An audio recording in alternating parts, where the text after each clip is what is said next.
Hello tout le monde, j'espère que vous allez bien, moi ça va très bien. Aujourd'hui, nouvelle vidéo, on reprend les vidéos après ce passage sur l'Euro 2024 pendant le mois de juin, pendant ce mois de juillet. Ça y est, on passe maintenant en mode pré-saison.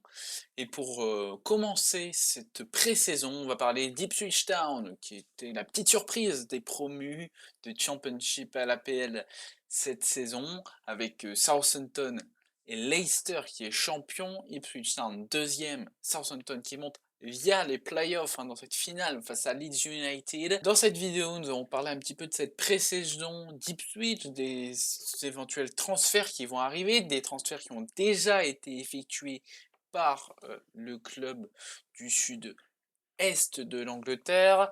On va donc découvrir un petit peu ce qu'a fait Ipswich. Je vais aussi vous donner un petit peu mon avis sur les transferts qu'a fait Ipswich lors de cette période de transfert. Avant, n'hésitez pas à vous abonner à cette chaîne YouTube, à liker cette vidéo, à partager cette vidéo à tous vos potes fans de Première Ligue. Et n'hésitez pas à me dire dans les commentaires de cette vidéo votre pronostic. Est-ce que pour vous, Ipswich va réussir à se maintenir à la fin de la saison? Est-ce que Ipswich peut être la surprise également cette saison en Première Ligue? Allez, n'hésitez pas à me le dire dans les commentaires et n'hésitez pas aussi dans les commentaires à me dire des sujets de vidéos pour les prochaines semaines. Voilà. Il y a les classiques qu'on va forcément regarder leur pré-saison, Arsenal, Liverpool, voilà. Mais n'hésitez pas à me dire, voilà, si vous voulez par exemple que je vous parle de la pré-saison de Crystal Palace, Crystal Palace qui a déjà commencé, mais qui va encore perdre beaucoup de joueurs. Ça peut être intéressant de suivre un petit peu ce que fait Crystal Palace cet été. Est-ce que voilà, vous voulez sur Wolverhampton? Voilà, bref, n'hésitez pas à me le dire en tout cas dans les commentaires de cette vidéo. Allez, on commence tout de suite. Et la chose très importante qu'a réussi à faire Ipswich suite à cette saison de Championship, Ipswich qui avait réussi à faire promotion en Championship, promotion maintenant de Championship à Premier League, donc on a quand même un back-to-back sur la promotion. Et donc, est-ce que Ipswich va réussir à se maintenir? Est-ce que Ipswich ne peut pas être la surprise de cette saison? Je vais essayer de vous donner des premiers éléments de réponse en parlant de ce mercato qu'est en train de faire Ipswich. Pour le moment, la chose la plus importante, c'était de garder le manager, Kieran McKenna. McKenna qui a fait du très bon travail en Ligue 1, qui a fait du très bon travail en Championship, et surtout Kieran McKenna qui s'est fait courtiser pendant le mois de mai, mois de juin. On a parlé de Chelsea à un moment, on a parlé de Brighton, Leicester, voilà, il y avait pas mal de clubs qui suivaient Kieran McKenna. On parlait même de Manchester United à un moment, même si j'étais, je pense, un contre-feu aux autres rumeurs. Mais Kieran McKenna qui a réussi qui a réussi. Ipswich qui a réussi à garder Kieran McKenna en lui offrant un contrat jusqu'en 2028 pour le manager de 38 ans, l'anglais, qui avait fait vraiment du très bon travail avant. Donc forcément, on continue euh, dans le même schéma du côté d'Ipswich. On va pas changer du tout au tout, parce que c'est ça aussi le risque de certains promus, c'est que vous changez de coach parce que le coach se fait prendre par un plus gros club, donc vous êtes plus sur la même identité de jeu. Puis même, voilà, il y a un peu l'argent qui tombe grâce aux droits télé, etc., qui font que vous changez un peu de projet sportif. Je pense notamment à Fulham il y a déjà quelques années maintenant, qui avaient dépensé sans compter littéralement dès qu'ils étaient montés en PL, et du coup oui, ça n'avait pas tenu, ils avaient été relégués tout de suite, puis ensuite ils étaient remontés, et puis aujourd'hui ils sont pas redescendus depuis. Mais voilà, il y a eu lors de leur deuxième montée à Fulham une continuité du projet qu'il n'y avait pas eu lors de la première promotion. Donc forcément, c'est que c'était compliqué pour les joueurs qui étaient encore là et pour les nouveaux joueurs de s'adapter. Là, du côté d'Ipswich, on garde à peu près la même base, car on garde le même coach. Vous savez, donc sur le style de jeu, ça va être la même chose. Et au niveau des départs, Il n'y a pas énormément de départs, du côté, de Portman Road, cet été. On a, Son Aluko, hein, ancien joueur de Reading notamment, 35 ans, qui a décidé de mettre un terme à sa carrière. C'est pas trop grave de perdre, Aluko. On a Panush Kamara, l'ancien joueur de Crawley, avant Ipswich, qui est parti libre. Nous avons ensuite Dominic Ball, qui part, libre de tout contrat, le milieu défensif. Donc pour le moment, vous perdez 2 milieux de terrain, un attaquant droit. Ensuite, Nick Howes qui est parti libre, du côté de Barnet. Voilà. Ensuite, nous avons un attaquant, Caden Jackson, qui part du côté de Derby County, qui a été promu en Championship. Nous avons ensuite là un gros départ.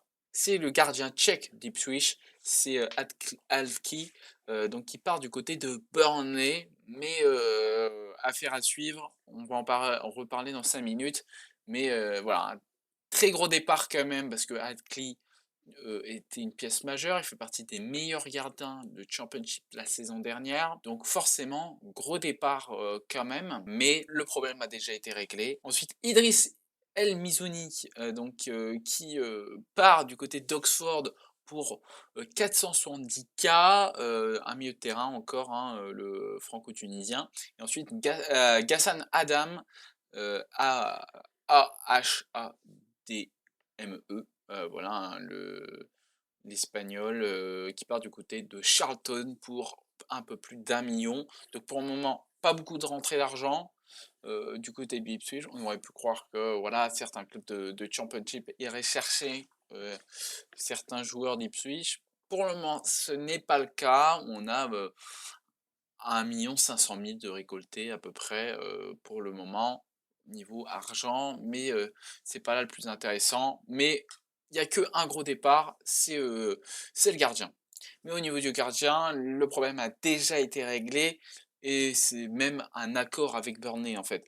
Parce que le gardien tchèque est parti gratuitement, sauf que finalement, c'est comme s'il était dans le deal avec Burnley, car Ipswich Town a recruté Muric, le gardien remplaçant de Burnley la saison dernière. Mais Muric, c'est pas seulement le gardien remplaçant de la saison dernière. Muric était le gardien titulaire de Burnley lors de leur saison où ils ont terminé champion de Championship. C'est à ce moment-là que Muric fait des très bonnes performances. Ensuite, il a été remplacé par Trafford la saison passée. Mais si on reprend sa saison 22-23, c'est 41 matchs de Championship. C'est très, très bon, quoi, hein. Il y a pas de problème à ce niveau-là. Il a fait du bon taf. Et avant même cette saison, il jouait en Turquie, 31 matchs en Turquie. Donc il a quand même enchaîné les saisons. Il y a vraiment la saison passée où il a eu un moment où il n'a pas pu trop jouer avec l'arrivée de James Trafford du côté de Burnley. Il a eu des petites blessures, mais clairement, c'est un gardien qui vaut le coup pour Ipswich. Donc c'est plutôt une belle prise. Il a 25 ans, il est encore jeune. Donc ouais, belle prise, autour de 9 millions donc, pour Muric. En plus de ça, vous payez pas trop cher un gardien. Donc ouais, c'est plutôt une bonne prise. De toute façon, on a bien compris avec le mercato d'Ipswich, c'est on va chercher les bons joueurs de Championship. C'est ça la stratégie d'Ipswich, et c'est logique, ça va avec leur budget. Ipswich est le plus petit budget de Première Ligue. En termes de valeur marchande, si on cumule toutes les valeurs transfert des joueurs actuellement au club, Ipswich est la plus petite valeur de transfert, enfin, montant de transfert, valeur transfert de, de, de l'ensemble des clubs de Première Ligue. C'est assez logique, c'est le plus petit budget, c'est logique que ça va chercher les bons coups. Ipswich fait une carrière Football Manager comme on pourrait le faire sur FM. Voilà, eux ils le font, mais en vrai, on va chercher les bons coups en Championship. Donc ce bon coup, ça commence par Muric, bon gardien il y a 2 ans. Il fallait qu'il passe un cap, surtout qu'il n'a pas trop joué la saison dernière. Voilà, il a besoin de temps de jeu. Intéressant. Ensuite, ça va chercher des bons coups, ça va chercher des joueurs gratuits. Ça, c'est la technique Football Manager aussi. Ben Johnson à West Ham, saison un peu décevante l'année dernière de Ben Johnson. il avait besoin aussi de se remettre le pied, à l'étrier, hein, quand même, dans sa carrière. 69 matchs de première ligue, c'est quand même plutôt pas mal, hein, pour lui à seulement, 24 ans. C'est même plutôt très bien. Heu, Au niveau de la saison, d'il y a 2 ans, on peut voir, qu'il a fait 17 matchs la saison dernière. On a quand même, un nombre de matchs qui est en baisse, 14 matchs. On descend un peu, en termes de temps de jeu. Il fallait impérativement retrouver du temps de jeu pour Ben Johnson. À 24 ans, il veut step up et surtout que, bah, au fur et à mesure des années, le projet West Ham prend de l'ampleur, hein, actuellement avec, du bon recrutement et donc, bah, lui, il commençait à sortir de la feuille de match. Il y a 3 ans, 20 matchs, 17 matchs la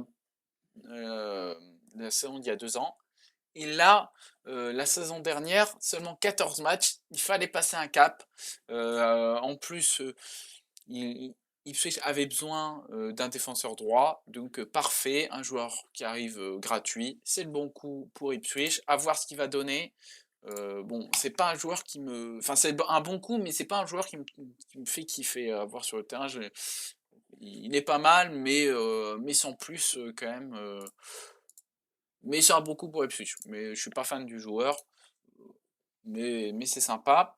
Ensuite, très bon coup là, c'est Omari Hutchinson qui re-signe. Donc, il était en prêt la saison passée, mais là, un montant de transfert de 23 millions pour Omari Hutchinson, un deal définitif pour Hutchinson, et ça, c'est le super bon coup d'Ipswich, car Ipswich a vraiment eu besoin d'Hutchinson, surtout en deuxième partie de saison où Hutchinson s'est vraiment montré comme une pièce maîtresse du jeu de Kieran McKenna pour l'ailier droit de 20 ans, formé du côté de Chelsea.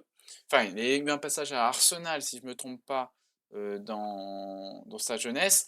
Ensuite recruté par Chelsea, puis ensuite du coup vendu là à Ipswich. C'est plutôt pas mal également. La saison passée, on a quand même eu une très belle saison de Mary Hutchinson. À un moment, ça parlait peut-être qu'un autre club de PL allait le chercher, mais finalement non. L'année dernière, c'est 44 matchs, 10 buts, 6 passes D. C'est plutôt intéressant de voir que Hutchinson est bel et bien présent. Oui, les minutes commencent à augmenter dans sa carrière pour Hutchinson, donc à seulement 20 ans, il a déjà 8000 minutes, hein, si on compte ses matchs de PL U18 et de Première Ligue 2, donc Première Ligue U21. Donc c'est plutôt pas mal. Hutchinson, donc pareil, ça continue. Lui aussi, je pense que ça permet de le faire évoluer également. Il reste dans un lieu qu'il connaît très bien, donc c'est parfait pour lui, je pense. Donc c'est parfait. Tout est parfait. Ensuite, passons à Jacob Greaves. Jacob Greaves, qui est le très très bon coup à 21 millions, le défenseur de Hull City.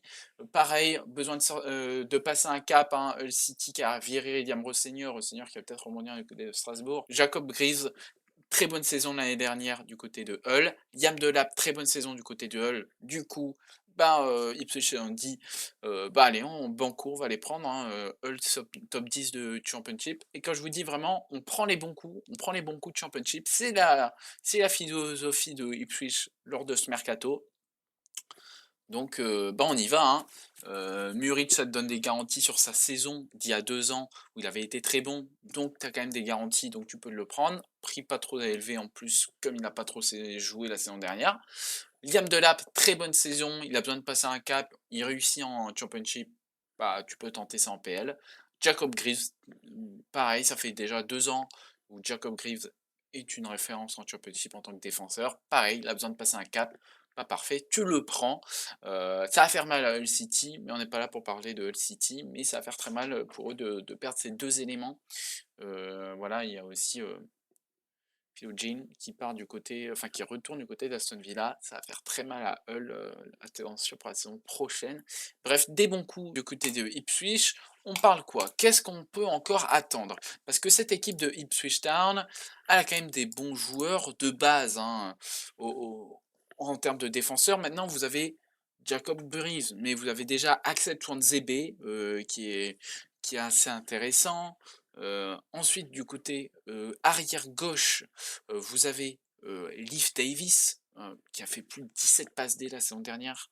Il y a eu ses buts contre son camp, hein. J'ai déjà fait une vidéo sur Ipswich où je parlais que d'Ipswich, c'était au mois de novembre, où je vous parlais déjà de lui. Et j'ai fait 2 vidéos sur la finale de Championship, donc une en février et une, en mars. Donc voilà, je vous parlais déjà, de joueurs, je vous donnais un peu les statistiques. Si vous voulez revoir un petit peu les statistiques de la saison passée d'Ipswich, je vous retourne plutôt vers ces vidéos où, là, vous pourrez voir un petit peu déjà, hem le rendu de ce que donnait Ipswich en termes de stats. Là, on va vraiment parler que mercato. Donc, au milieu de terrain, il manque encore ce petit truc. C'est au milieu de terrain, pour moi, où il faut aller chercher quelqu'un. Parce qu'en défense, il y a le matos, mais au milieu de terrain, il manque un petit truc, quoi. Parce que, ouais, si vous avez commencé à jouer avec Luongo en première ligue, ça va faire mal. Luongo sympa en remplaçant, mais bon, voilà, quoi. Après le secteur offensif, j'ai vu qu'ils vont, peut-être signer Iheanacho de Leicester qui est libre de tout contrat. Donc ça parle de Iheanacho, ça parle également d'un joueur de Blackburn qui a terminé, meilleur buteur de Championship, c'est, Modric qui fait partie des meilleurs buteurs de Championship. Ça parle de lui, du coup, du côté d'Ipswich Town. Dans le secteur offensif, vous avez Omar Hutchinson, donc vous avez Connor Chaplin, vous avez Liam Delap, vous avez Nathan Broadhead, ça fait une belle base de travail. Si en plus vous rajoutez Iheanacho ou Smodix, ça peut être très très très bien. Pour moi, c'est vraiment le secteur du milieu de terrain qu'il faut retravailler, car pour le moment, vous avez Jack Taylor, Sam Morsi, Luongo, Humphrey, Wes Burns, et c'est tout. Voilà. C'est un petit peu léger, je pense, pour la première ligue, parce que il y a des batailles au milieu de terrain, et ils sont, très importantes. Et là, je suis pas sûr que, Ipswich fasse le poids au milieu de terrain. Là où je pense que le secteur offensif peut être pas mal, parce que au vu des noms qu'il y a, bah, franchement, l'attaque fait plus rêver que l'attaque de Luton, par exemple, ou l'attaque de Sheffield United, hein. Donc, pour moi, on va être sur un meilleur promu que Luton ou Sheffield United. Et moi, mon pronostic, c'est même que Ipswich va réussir à se maintenir.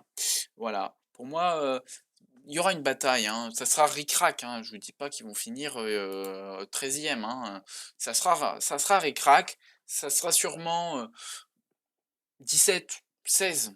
Mais il y aura une grosse bataille de toute façon entre Everton, Fulham, Ipswich, Nottingham, Southampton et Leicester, hein, voilà. Mais il y aura une grosse bataille, je pense, encore pour la relégation, enfin pour le maintien, hein, cette année. Et Ipswich en fera partie. Mais Ipswich peut vraiment être très sympa. Ipswich ne dépense pas sans compter. Donc ça, c'est intéressant. Ils ont une belle base de travail qui a un stade déjà très gros, presque 30 000 places, hein, Portman Road. Donc, Ipswich a une belle base pour réussir à faire des bonnes choses. Donc, club à suivre la saison prochaine. Et j'espère que Ipswich va faire de grandes choses très, très rapidement avec un calendrier assez difficile malgré tout. Calendrier difficile, car si on regarde un petit peu ce qui va se profiler pour Ipswich, c'est un début de saison compliqué avec Liverpool en premier match de Première Ligue. Donc ça, c'est sûr que c'est pas du tout évident. Liverpool, puis Manchester City, vous commencez par deux gros. Ensuite, match contre Fulham, ça va être primordial de prendre des points face à un concurrent direct pour le maintien. Ensuite, Brighton, pareil, Brighton, c'est pas évident. Southampton, concurrent direct. Aston Villa, ça va être dur. West Ham, Everton. Mais clairement, Liverpool, Manchester City, les deux premières journées, vous avez grande chance de commencer cette saison avec une bulle. Donc ouais, ça va être intéressant de voir comment va réagir suite à ces deux matchs Ipswich, même si pour Liverpool, nouveau projet. Attention, hein, je suis fan de Liverpool, vous voyez derrière moi, mais attention, ça peut être risqué de commencer chez un promu comme ça avec un nouveau coach, un nouveau projet, attention quand même, hein. Attention, à pas se faire surprendre, que ce soit au match nul, ou défaite, attention. En tout cas, Ipswich va vouloir tout faire pour gagner face à Liverpool, face à Manchester City. Attention quand même à eux, même si sur le papier, c'est plutôt eux qui devraient faire attention à pas perdre trop de points. Voilà, ça va être un début de saison où on va voir un petit peu comment va se positionner Ipswich. Au moins comme ça, on aura un premier avis déjà à la fin du mois d'août. On pourra se dire, tiens, Ipswich, ça sera plutôt là cette saison, ou plutôt là. Voilà, on aura déjà un premier ressenti de comment ils vont se placer dans l'échiquier de la première ligue 2024-2025. Pour moi, Ipswich va se maintenir. Gros chantier sur le milieu de terrain. J'espère que le milieu de terrain, il va avoir des arrivées, clairement. Sinon, le secteur offensif est très sympathique à voir. On va avoir un secteur défensif qui peut être très intéressant à suivre. Muric va devoir passer un cap. Clairement, il n'a pas trop joué la saison passée. Là, il va être face à son destin. Bref, Ipswich, ça va être une équipe à suivre, bien évidemment, dans cette première ligue 2024-2025. J'espère que cette vidéo vous a plu. Nous, on se retrouve donc très vite pour une prochaine vidéo sur la pré-saison d'un club. N'hésitez pas, avant que on se laisse, à vous abonner à cette chaîne YouTube, liker cette vidéo, partager cette vidéo. Dites-moi votre pronostic pour la saison dans les commentaires. Est-ce que Ipswich va se maintenir ou non? Voilà, on se retrouve très vite. Allez, à la prochaine tout le monde. Goodbye.